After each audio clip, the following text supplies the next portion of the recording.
오늘 이 아침 우리에게 주시는 하나님의 말씀 예레미야 51장 15절에서 24절의 말씀이 되겠습니다. 15절에서 24절에 있는 말씀 한 목소리로 합독하시겠습니다. 여호와께서 그의 능력으로 땅을 지으셨고 그의 지혜로 세계를 세우셨고 그의 명철로 하늘들을 펴셨으며 그가 목소리를 내신즉 하늘에 많은 물이 생기나니 그의 땅 끝에서 구름이 오르게 하시며 비를 위하여 번개를 치게 하시며 그의 곳간에서 바람을 내시거늘 사람마다 어리석고 무식하도다. 금장색마다 자기가 만든 신상으로 말미암아 수치를 당하나니 이는 그 부어 만든 우상은 거짓이요 그 속에 생기가 없음이라. 그것들은 헛된 것이요 조롱거리이니 징벌하시는 때에 멸망할 것이나 야곱의 분깃은 그와 같지 아니하시니 그는 만물을 지으신 분이요 이스라엘은 그의 소유인 지파라. 그의 이름은 만군의 여호와시니라. 여호와께서 이르시되 너는 나의 철퇴 곧 무기라. 나는 내가 나라들을 분쇄하며 내가 국가들을 멸하며 내가 말과 기마병을 분쇄하며 내가 병거와 병거대를 부수며 내가 남자와 여자를 분쇄하며 내가 노년과 유년을 분쇄하며 내가 청년과 처녀를 분쇄하며 내가 목자와 그 양떼를 분쇄하며 내가 농부와 그 멍에소를 분쇄하며 내가 도백과 태수들을 분쇄하도록 하리로다. 너희 눈앞에서 그들이 시온에서 모든 악을 행한 대로 내가 바벨론과 갈대아 모든 주민에게 갚으리라. 여호와의 말씀이니라. 아멘.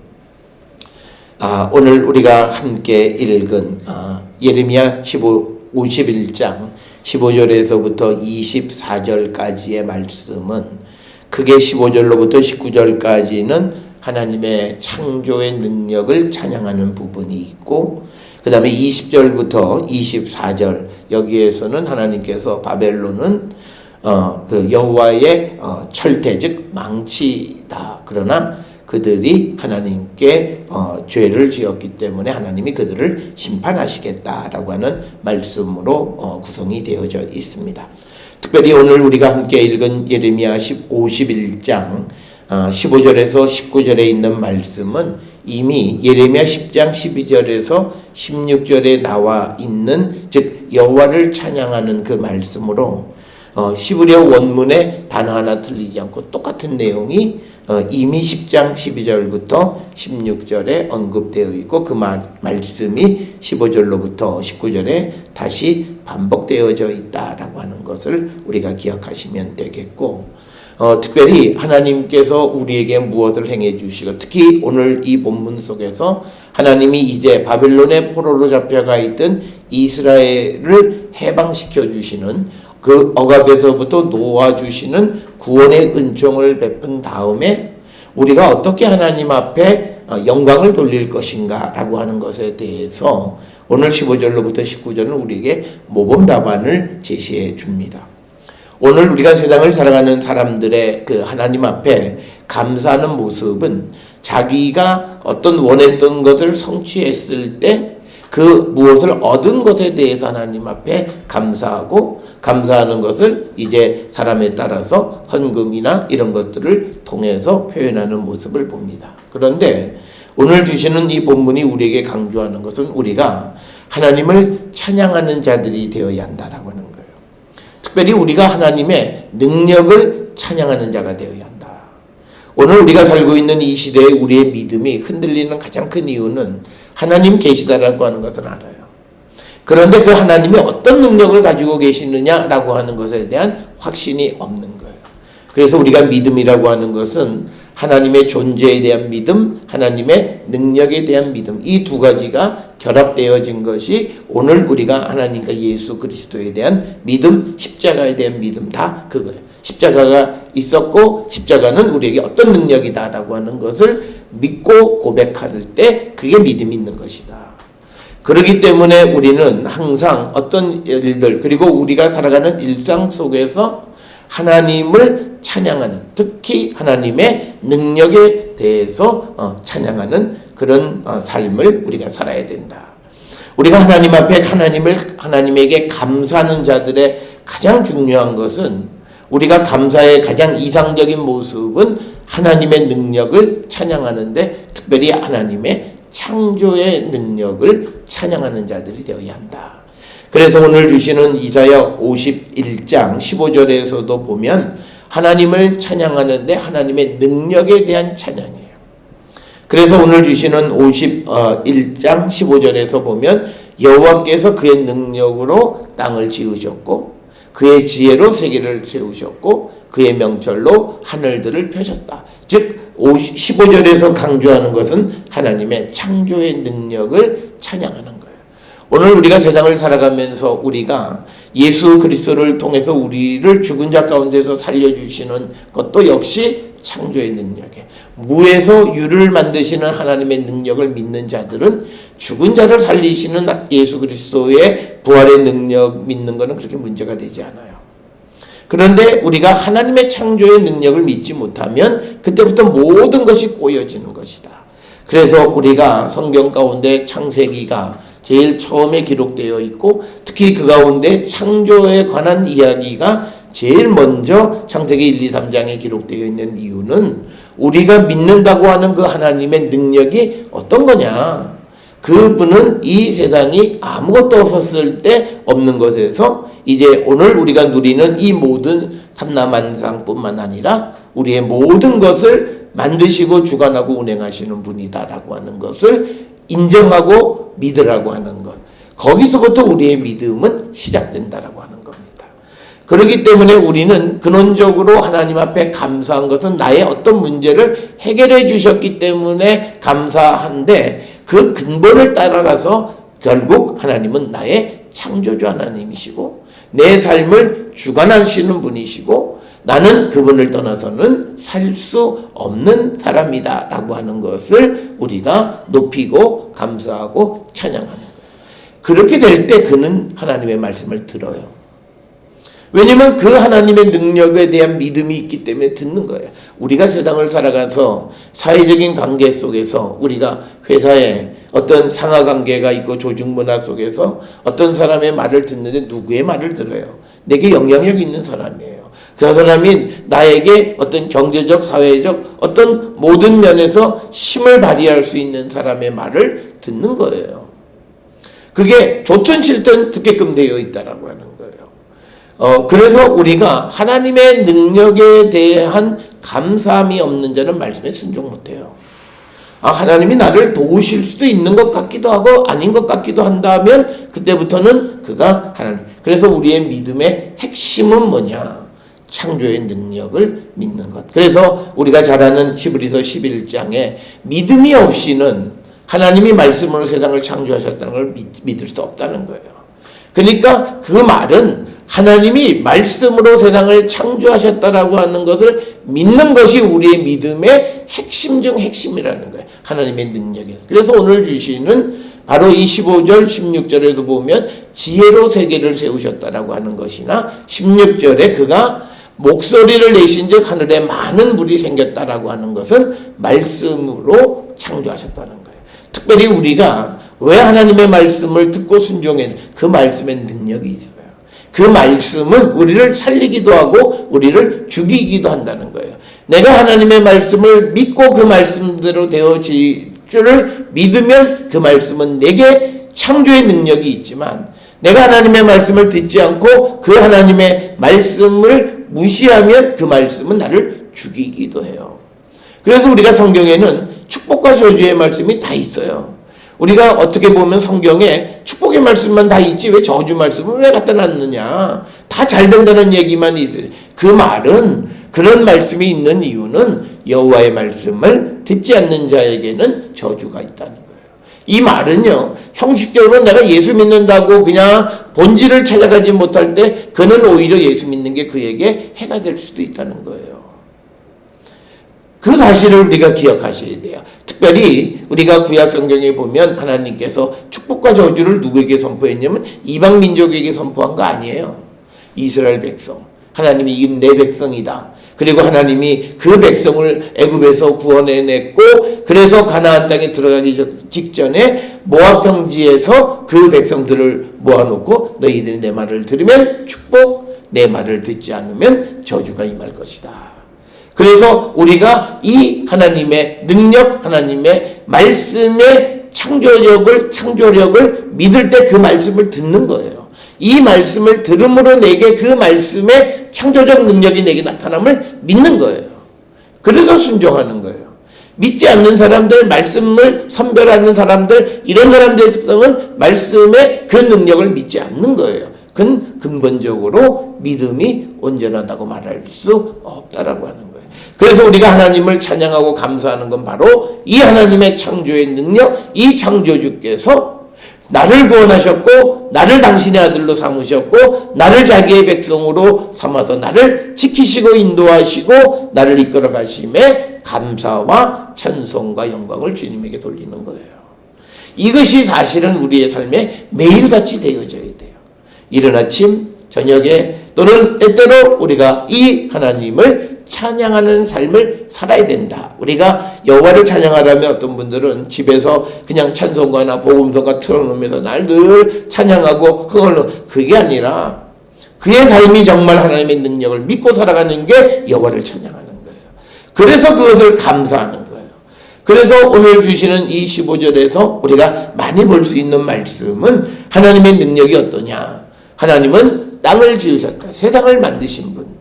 그리고 세상뿐만 아니라 그의 말씀으로 하늘을 세우셨고 또 명철로 하늘들을 펴셨다. 여기서 하늘을 복수형으로 말하는 건 우리가 잘 아는 것처럼 고대 히브리 사람들은 하늘을 세 개의 층으로 되어 있다. 3층 천. 그러니까 복수형으로 하늘들 이렇게 표현을 한 겁니다. 뿐만 아니라 16절에 그가 목소리를 내신즉 하늘에 많은 물이 생겼고 또 그는 땅끝에 구름이 오르게 하시며 비를 위하여 번개를 치게 하시며 그의 곳간에서 바람을 내신다. 그러니까 뭐야? 비도 내리게 하고 바람도 불게 하고 이 세상의 모든 것을 주관하는 것은 하나님이시다. 당시 사람들에게 있어서 오늘날도 마찬가지입니다. 사람들이 날씨를 자기가 원하는 대로 움직이지 못하는 거예요. 지금도 가끔 가뭄이 드는 데에 비를 내리려고 인공강우 구름씨를 뿌리기는 하지만 그러나 그 성공률은 매우 저조하고 지금도 우리가 자연과학이 발달하고 그렇다고 하지만 못하는 게 딱 하나 있어요. 자연재해, 이거는 아무리 문명이 발달한 나라도 어떨 수가 없어요. 하루아침에 무슨 600mm, 1000mm의 비가 내리고 폭포가 쳐 비가 내리면 아무리 댐을 크게 저어도 그것을 넘어서는 물을 뿌리시면 결국은 재앙은 당할 수밖에 없다는 거예요. 그래서 특별히 우리가 창조주 하나님의 모습을 우리에게 가르쳐주는 것은 그 말씀을 들으면서 인간이 하나님 앞에 겸손하라는 거예요. 오늘 주시는 이 본문의 말씀에서 우리가 하나님을 잘못 이해하면 어떤 이들은 하나님이 우리를 겁박해서 우리를 복종시키는, 그게 아니에요. 하나님은 그 천성적으로 태생적으로 좀 고개를 바짝 들고 거만한 사람을 대단히 싫어하시고 하나님은 겸손한 자들에게 뭔가를 베풀어 주시고 은혜를 주시고 복을 주시고 그들을 편히 되어 주시는 분이에요. 그래서 우리가 하나님 앞에 가서 겸손할 때 하나님은 그들을 도와요. 우리가 어떤 다른 것이 아니라 그가 어떤 행위를 했느냐, 물론 그런 것도 참고하시겠지만, 그러나 우리가 하나님 앞에 겸손한, 인간이 자기의 겸손함의 가장 극치는 회개예요.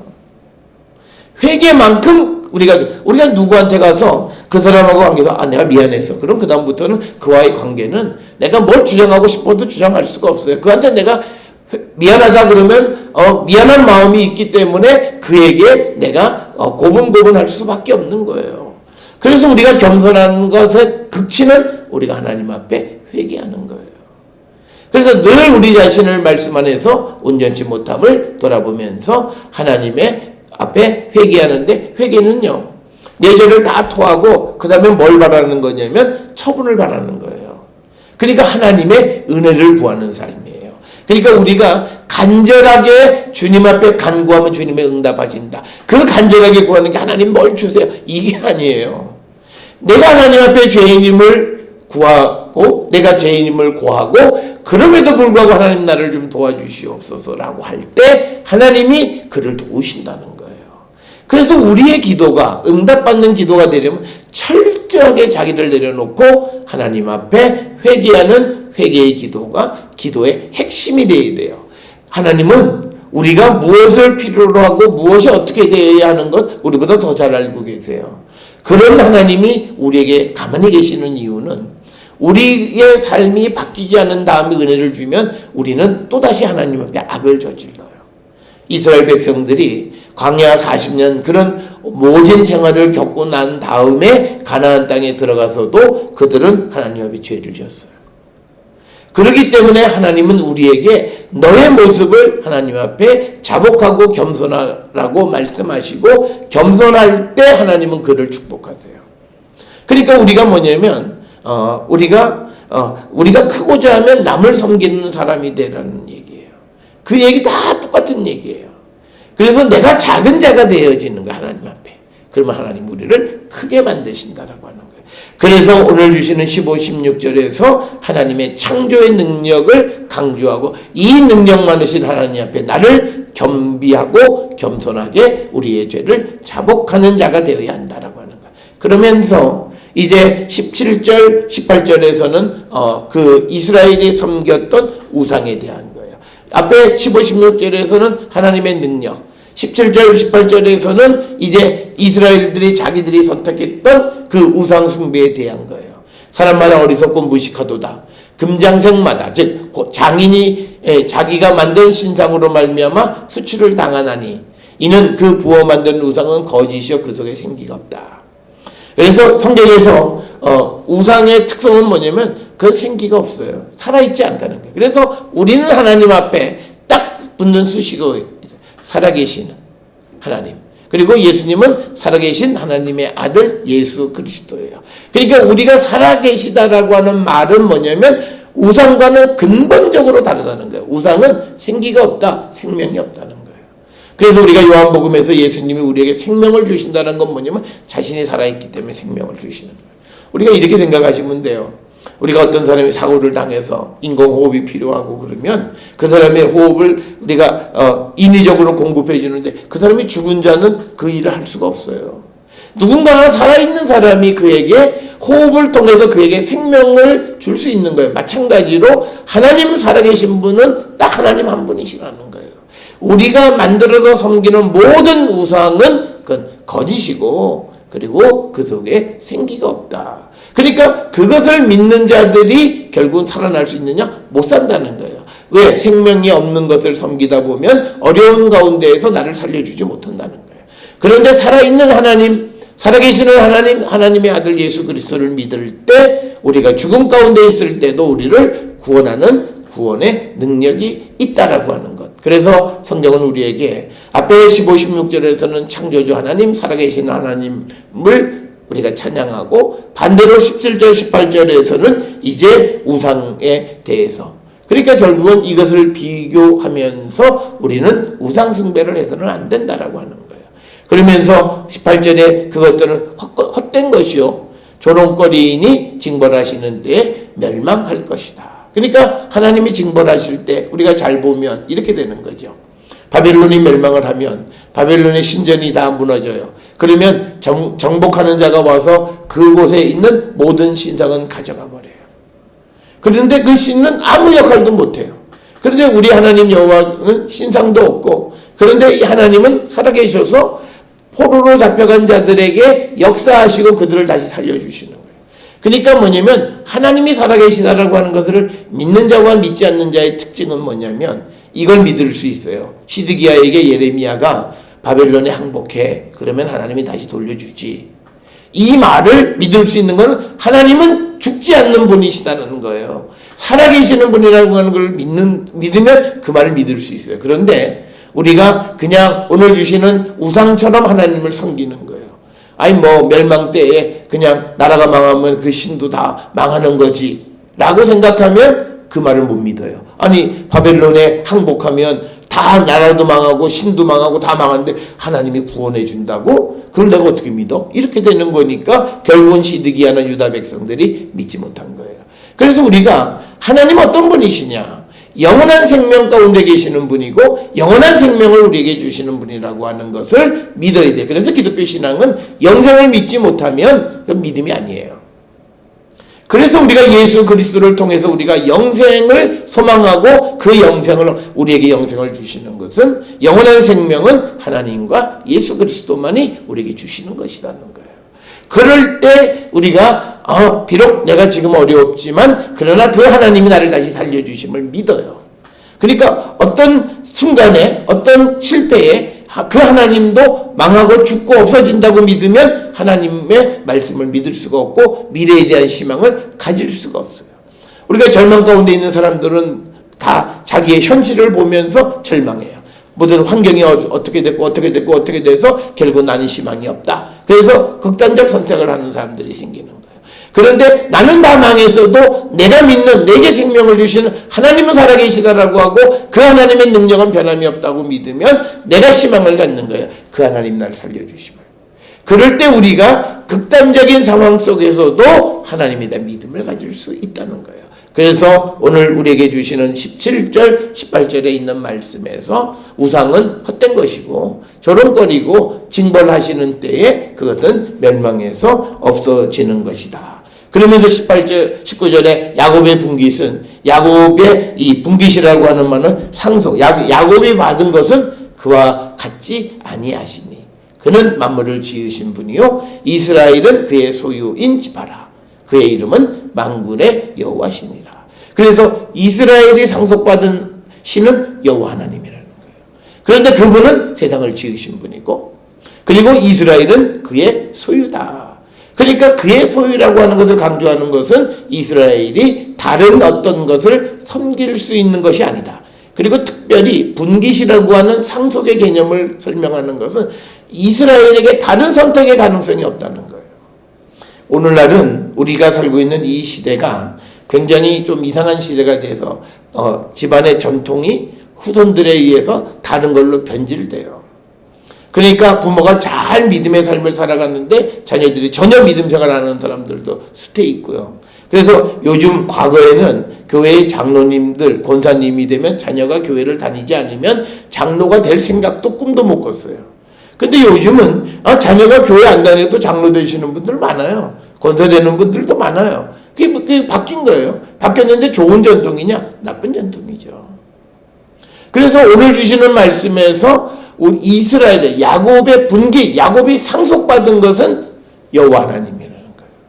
이건 뭐냐면 이스라엘이 다른 걸 선택할 수 있는 가능성이 없다는 거예요.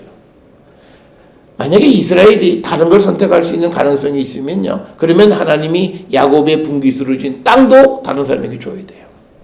근데 하나님은 약속을 지켜주시는 건 뭐냐면 잠시 그들이 바벨론 포로로 가는 상황은 되었지만 그러나 그 땅을 다시 회복시켜 주셨고요. 또 현대 이스라엘의 역사를 보면 1948년에 다시 나라 없는 삶을 살던 그들에게 그 약속의 땅을 다시 그들의 분깃으로 분깃은 그만큼 소중한 거예요. 그러니까 뭐냐면 하나님만이 아니라 그가 가지고 있는 모든 권한도 하나님이 상속해 주신 거예요. 그래서 그것은 선택의 권한이 아니라는 거예요. 그것이 뭐냐면 만군의 여호와 하나님이다. 이렇게 하나님을 섬기는 자가 되어야 되고 그런 삶을 살아가야 된다라고 하는 거예요. 그래서 이스라엘에게는 no way, 그러니까 딱 하나의 길만 있어요. 그건 뭐냐면 하나님만 섬기는 거예요. 다른 것을 섬길 수 있는 소유가 그런 그 계제가 되지 않는다는 거예요. 이스라엘은 하나님의 소유이기 때문에. 그래서 이스라엘은 하나님만 섬기는데 그분은 세상을 만드신 분이고 그래서 그분은 우상과 같지 않은 그런 하나님이시다라고 하는 것을 강조하고 있는 것이 오늘 15절로부터 이제 19절까지 주시는 말씀. 그래서 우리는 이 하나님을 섬기고 이 하나님을 찬양하고 이 하나님의 능력 안에 살아가겠다는 거예요. 그러니까 믿음이라는 건 바로 그거예요. 여호와 하나님, 창조주 하나님, 이걸 그냥 외듯이 외는 게 아니라 그 창조의 능력을 내가 힘입어서 세상을 살아가겠다는 게 성도의 삶으로서 첫 발을 내딛는 거예요. 그러니까 성도가 세상을 살아가면서 하나님의 능력에 의해서 살지 않고 자기 능력과 자기 힘에 의해서 살아가는 걸 그 믿음의 삶이라고 말할 수 없다라고 하는 거예요. 그래서 오늘 우리가 믿음의 삶을 살아가면 늘 하나님을 찬양하고 감사하는 삶을 우리는 살 수밖에 없다라고 하는 겁니다. 그러면서 오늘 주시는 20절로부터 24절까지의 말씀에는 하나님이 이제 24절 이후에도 하나님께서 이스라엘을 공격했던 바벨론에 대해서 두 가지 비유를 들어요. 하나는 오늘 주시는 20절부터 24절에 바벨론에 대해서 너는 나의 철퇴 곧 무기다 이렇게 말씀하세요.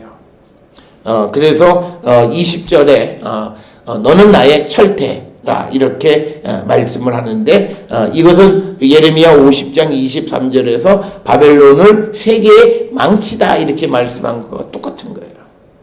그러니까 하나님께서 그들을 들어서 하나님의 철퇴로 심판하는 일에 사용하신 거예요. 그런데 이 하나님이 그들을 들었을 때 그들이 도를 넘어서게 될 때 결국은 그들은 자기들의 그 교만함 때문에 멸망을 받게 된다. 그래 오늘 주시는 본문 24절에 보면 우리가 너희 눈앞에서 그들이 시온에서 모든 악을 행한 대로, 그러니까 바벨론 사람들이 시온을 정복하면서 행한 악을 행한 대로 여호와께서 바벨론과 갈대아 모든 주민에게 갚으신다. 이건 뭐냐면 이스라엘이 이 마지막 망하게 될 때 바벨론이 예루살렘을 정복하면서 그 사람들을 너무 잔인하게, 그다음에 또 하나는 하나님의 성전을 불태우면서 자기들에게 주어진 고난 이상의 것을 행하게 될 때 하나님 그들을 심판하신다. 따라서 오늘 우리가 주시는 이 말씀을 통해서 바벨론이 하나님의 도구로 사용이 됐어요. 철퇴 혹은 세계의 망치로. 그래서 하나님이 심판하시는 심판의 도구가 됐어요. 그런데 그것이 하나님께서 주신 것임을 잊어버리고 자기의 능력인 줄 알고 과하게 쓰다가 결국은 죄를 짓는 거예요. 우리가 모든 사람이 어떤 지위에 올라가면 그에게 고난이 주어져요. 그런데 그 고난을 우리가 적정하게 어디가 긍정적으로 좋은 면에 잘 쓰면 그는 조직이나 모든 것을 잘 운영할 수 있어요. 근데 그 고난을 과도하게 잘못 쓰면 그게 결국은 문제가 되는 거예요.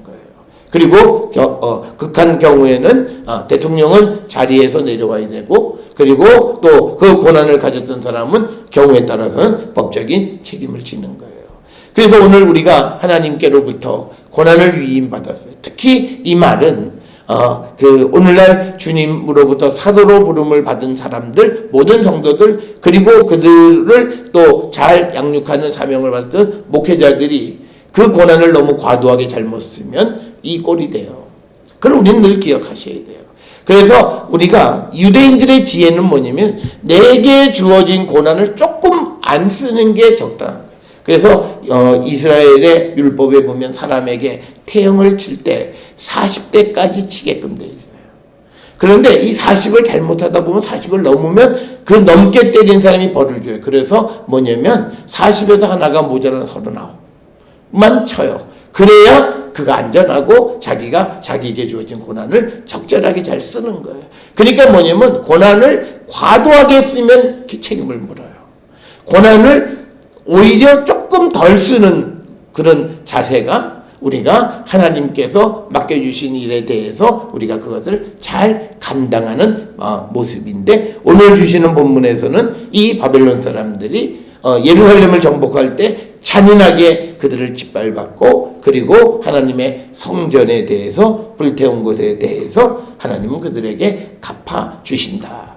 그래서 하나님에게 쓰임받으면서 그가 마지막 결론이 비극적으로 끝난 이 바벨론의 모습을 보면서 우리가 하나님에게 쓰임을 받았고, 그런데 마지막에 하나님에게 우리가 정말 칭찬받는 그런 사람들이 되어야지, 오히려 그 일을 맡은 것이 그에게 해가 되어지면 안 된다라고 하는 것. 그것을 우리가 날마다 깨어서 영적으로 우리가 구별된 삶을 사는 자들이 되어야 한다라고 하는 겁니다.